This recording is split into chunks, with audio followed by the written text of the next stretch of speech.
Здорово всем, с вами Миша и Плюшка. Это продолжение моей истории, третья часть. Истории человека, чья жизнь не очень благополучно складывалась с ранних лет. И во что это превратилось, чем это обернулось, и как потом из всего этого дерьма я вылез, я рассказываю здесь. Давайте продолжим. Итак, закончился предыдущий выпуск на том, что вот он был рассказом о гибели моего отца. Так, было несколько вопросов, таких заслуживающих внимания от зрителей после этого выпуска. Так, смотрите, человеку, который моего отца убил, сколько ему дали? Люди спрашивали. Дали ему 2 года. Потому как на суде все вывезли так, вывели, что это типа самооборона была. Вот. То есть, что на самом деле нож у моего отца был. Ну, дело не в том, что там какой-то он был типа авторитет, там что. Ну, видимо, какие-то подвязки были. Вот. У них такая семья большая. Кто-то из родственников, может, чем-то помог. Вот. И, короче, но, насколько я помню, он очень не хотел в ту зону, где, короче, ну, откуда освобождался мой отец. Но отец мой себя чувствовал достаточно неплохо, чтобы вы понимали, как бы на его похоронах у нас в доме просто не было места, блядь. То есть, ну, народу, блядь, пришло пиздец. И на улице люди просто, ну, ставили столы и, ну, отмечали, не знаю, как справляли, блядь, похороны. А вот очень долгое время еще к бабушке моей приходили типы, которые освобождались и типа обещали там что-то наказать, когда он освободится, помочь. Но нет, он умер, вот этот крендель, погонял, у него самолет было. У них вообще вся семья, короче, ну типа самолеты. В общем, умер он своей смертью не так давно, кстати, может лет 5 назад, году 2015. Никто ему ничего не отомстил, я там в том числе, ну не знаю, ну не то, что считай там как бы кровь за кровь, знаете, ну если бы это, ну, была месть такая, что, ну по сути-то там, ну виноваты оба в этой хуйне. Один был пьяный, другой тоже, блядь, пьяный, что-то кому-то сказал, да, вот, ну лично я бы, да, вот я не хотел бы, чтобы мои дети, ну, за такую смерть, блядь, мстили такому же, в принципе, человеку, как и я. Но это пьяная перепалка, таких бытовух, ну, блядь, очень много по России. Вот. Куча народу сидит за такую же херню аналогичную. Вот. То есть, ну, я как бы, ну, не то, чтобы мне было совсем похуй, да, конечно, я к нему испытывал там какую-то, ну, злость, там, неприязнь. Кстати, вот с его детьми, у него пацаны были, а вот, кстати, его, вот, ну, так сказать, карма покарала этого человека, если можно так это, ну, назвать. У него умерли дети, сторчались от наркоты. Был очень большой всплеск у нас где-то ближе к концу нулевых в Рязани такого наркотика, как крокодил. Вот. Очень многие торчали. У меня, ну, много хороших, ну, близких мне людей умерло не так много, ну, там, 2-3 человека, но очень многих, кого я знал из детства, и хрен бы когда мог подумать, что они умрут вот так вот, сгниют заживо, блядь. Ну, очень много умерло таких людей. Вот. Ну, это вот по итогу, возвращаясь как бы к вопросу вот о гибели отца, вот что случилось с его вот этим вот человеком, у которым был конфликт. Вот, в общем, такая ситуация. И тут же у меня рождается, знаете, какая еще мысль в голове? Что, возможно, блядь, вот, ну, если бы не случилось все так, да, случилось бы по-другому в моей судьбе. Например, вот, ну, батя бы не погиб, да, батя бы там взялся за голову, к примеру, да, все там, жил бы, работал туда-сюда, они бы сошлись с матерью, все, и мы бы жили в этом доме, как бы все норм, да, к примеру. Ну и не было никакой гарантии, чтобы я бы вот, ну, вместо тюрьмы не стал бы торчать. Вот. Вот, и, ну, если бы я остался жить там. Потому что, блядь, ну, вот торчали, блядь, от кого даже никогда не ожидал. Те люди, которые, блядь, мне там и, ну, старшаки, которые нам, пиздюкам, говорили, блядь, ну, там даже траву, ну, не то, что были против, настолько были против травы, там, ну, наркотиков, вообще всего, что говорили, ёбни стакан, но эту дрянь никогда не бери, ну, и траву в том числе, там, типа, ну, считали тоже наркотиком. Ну, у нас такой, типа, синий там город был в то время, блядь, вот. Ну, и они, короче, ну, скололись, торчались, померли. Так что, может быть, как бы, вот гибель отца, она сыграла такую роль. Но я об этом думал, как бы, в том плане, что, может быть, как бы, моя жизнь вот так вот сложилась, конечно, ну, не лучшим образом, да, но, в принципе, это как бы все, ну, терпимо, бывает и хуже, да. Я никогда вот как бы не унываю, блядь, некоторые люди, вот серьезно, знаете, я уже начинаю думать, что вот, ну, может быть, мне пора как-то, блядь, мотивировать людей, вот, ну, какие-то ролики снимать мотивационные, чтобы люди поняли, блядь, что на самом-то деле, блядь, все нормально у вас, блядь, ну, раскройте вы глаза, вы, ну, все проблемы, блядь, по большому счету, здесь вот, блядь, в голове у вас, ну, что-то там, ну, какие-то сами себе рамки, какие-то запреты придумайте, да нет, я не могу, блядь, у меня не получится, и по этому поводу там гоните, переживайте, у меня все плохо, у меня все хуево. Вот есть, блядь, люди, их большинство, которые, сука, ноют, постоянно ноют, им всего мало, блядь, им мало их зарплаты, они хотят, блядь, больше, на что-то им не хватает, им, блядь, не знаю, там, мало там, блядь, баб, там, может быть, там, еще чего-то, машины у них нет, ну, короче, им всегда все мало, блядь, и таких людей, блядь, не знаю, вот, ну, как бы, вот, ну, я их вообще не понимаю. Я всегда им говорю, блядь, ну ты посмотри, ну, на меня, блядь, я вот 3 года как вернулся, у меня такой стаж, блядь, там, ну, там, заебешься вообще свою жизнь налаживать по большому счету, блядь, свернуть с этой дороги, блядь, в нормальном направлении, это очень тяжело, но тем не менее, блядь, да, и как бы, ну, худо-бедно, что-то там у меня есть, чего нет даже у людей, которые, блядь, вот, ну, никогда не сидели, просто, они просто, ну, вот, блядь, хуй забили на себя здесь. А это как бы такая жизнь, она может быть как-то, ну, реально, знаете, бывают такие вот случаи, мне вот, допустим, я когда записывал песню, да, если кто не знает, у меня была песня, я сейчас продолжаю писать композиции, сейчас готовлю к выпуску, потому как более-менее так нормально аудитория восприняла тот рэп, блядь, который я зачитал один раз. Вот, и вот пацан, который, у которого я писался, Диман, если смотришь, кстати, привет тебе, студия Double Beat называется, вот, кстати, ну, талантливый парнишка, хороший, все сделал, ну, классно, вот, а этот, блядь, сел на трамвай и уехал, шишу подстрелил и уехал, вот, короче, и мы с ним как-то что-то переписывались, он такой, бля, Серый, нихера себе. Я к нему, когда приходил записываться, было 25 тысяч, короче, подписчиков у меня на канале. Он говорит, блядь, у тебя уже там больше сотки, почти там что-то 140 у меня было. Ну вот недавно это было. Он говорит, бля, надо было мне тоже, блядь, туда-сюда. Я говорю, а он пишет рэп постоянно, ну, постоянно пишет, ну, и у него вот студия, поэтому то, что он любит рэп-музыку. В принципе, он пишет-то неплохо.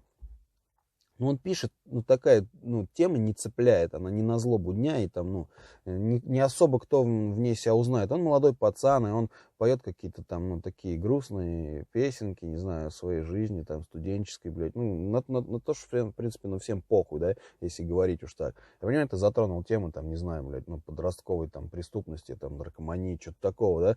Естественно, блядь, ну, вот, о жизни, блядь, вокруг нас. А личная жизнь, блядь, одного конкретного человека особо она никого не интересует, если она, допустим, не яркая, да.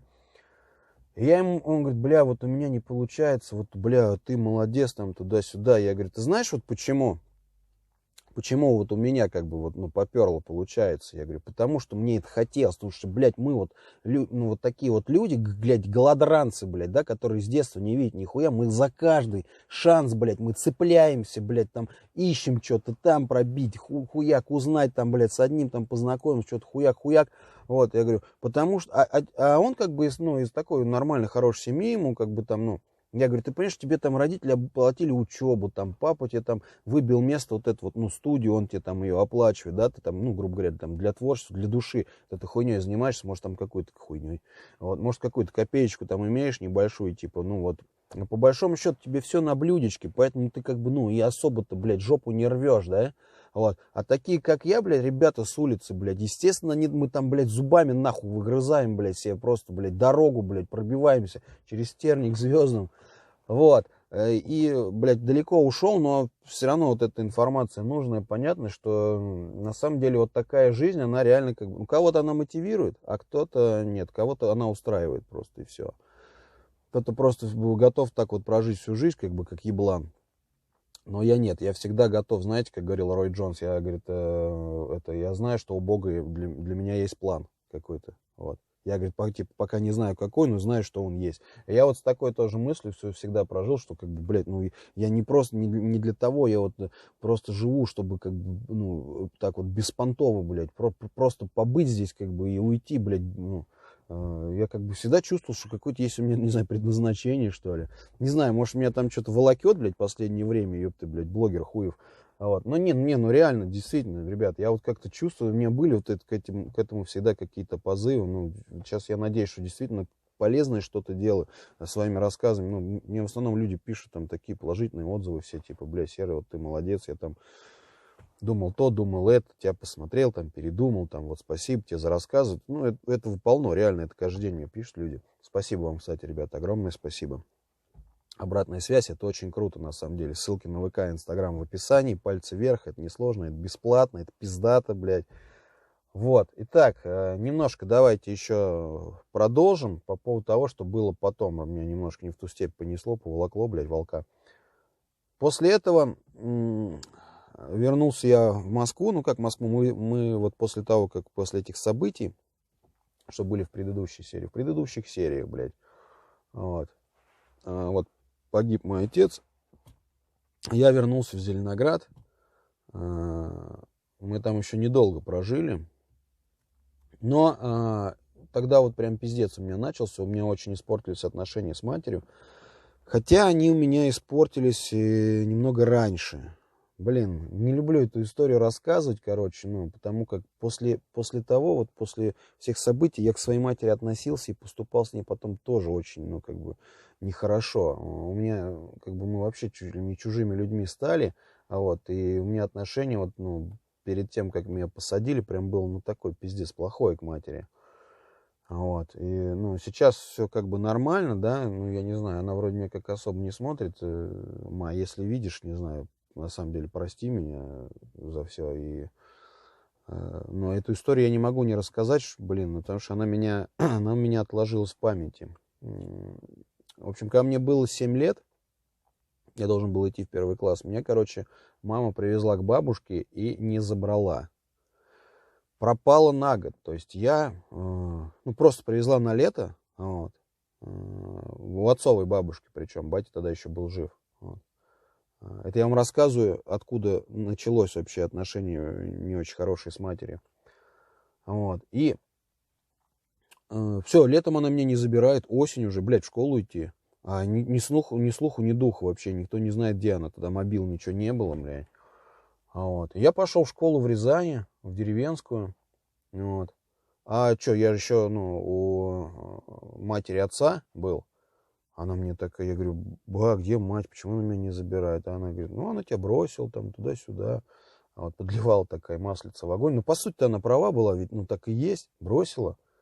То есть мы ничего не знали. Ну, если бы с ней что-то случилось бы, блядь, ну, оповестили бы, ну, это ж мы точно бы узнали. Но она просто меня оставила там, и все.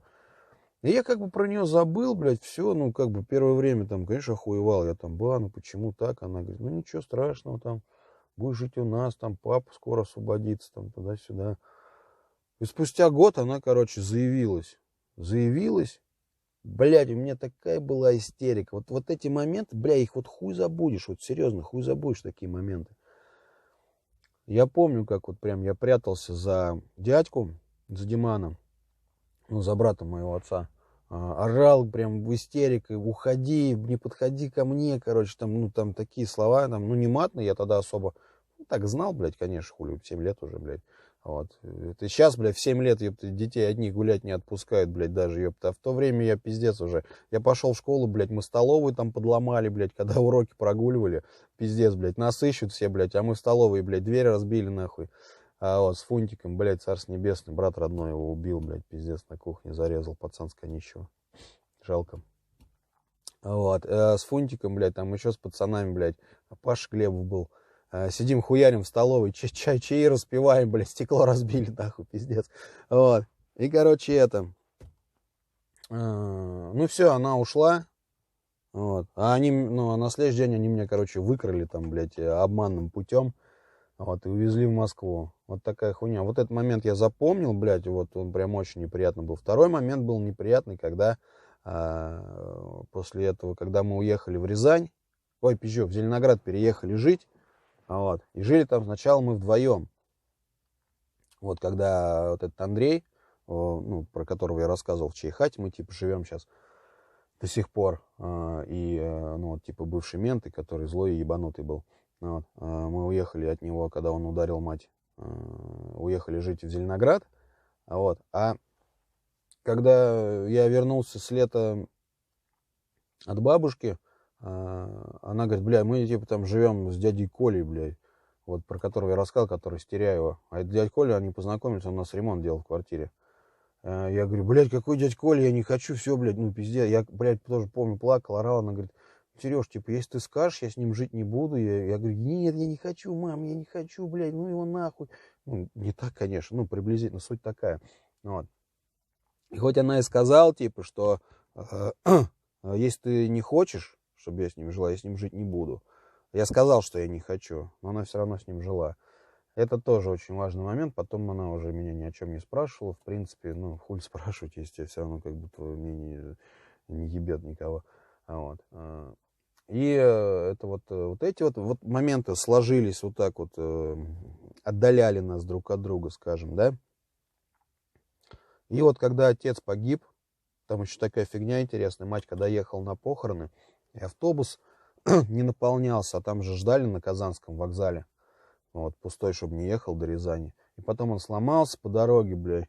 И, ну, короче, все было, знаете, к тому, что... Ну, потом, типа, все такие говорили, типа, ну, видимо, отец, ну, не хотел, чтобы мать его видела вот мертвым. Там долгая история потом такая мистическая. Я как-нибудь сделаю вот отдельный выпуск, серьезно, ребят, вот расскажу про то, как погибли все вот у меня близкие родственники по линии отца. И вот там с матерью что происходило. Там, ну, реально такая вот темная сторона Луны. В этом плане там не все так просто, короче. Такой, да, реально мистический выпуск. Вот. Такая фигня. И вот после того, как отец погиб, ну, вот я мать тоже в какой-то степени винил. Что вот, ну, из-за того, что они вот не сошлись, она мало ему внимания там как бы обращала на него, может быть, должна была его как-то поддержать. Ну, короче, как-то вала ебала, грубо говоря, да, она приехала, что-то у них там было, ну, по-любому близость там какая-то. Она сейчас кричит там до последнего, что любила в жизни только его. Но как-то непонятно, блядь, зачем, ну, тогда она приехала и слилась, ну, вместо того, чтобы остаться с ним, как бы, блядь, послать там нахуй этого там, с кем она, вот с этим дядь Колей как раз, по-моему, жила. Вот, искать, блядь, типа, ну, все, давай, расход, до свидания, блядь. Вот, и все, и после этого, как бы, прям вот, ну, пиздец. И я вот вернулся после всех этих событий в Зеленоград. Пиздец, я, блядь, стал вообще отвратительно себя вести, учиться. Меня, блядь, исключили как раз из 5 класса в этом, ну, году. А вот, как бы, меня перевели, блядь, какой-то класс, короче, где... блядь. Ну, я, короче, там, зачем-то меня по буквам там перевели в другой класс. А я в первый же день там, короче, чуваку, блядь, разбил голову, нахуй. Вот. Об эту хуйню, об пожарный щиток, блядь, знаете, где вот этот вот шланг, блядь, накрученный, короче, об угол его ёбнул.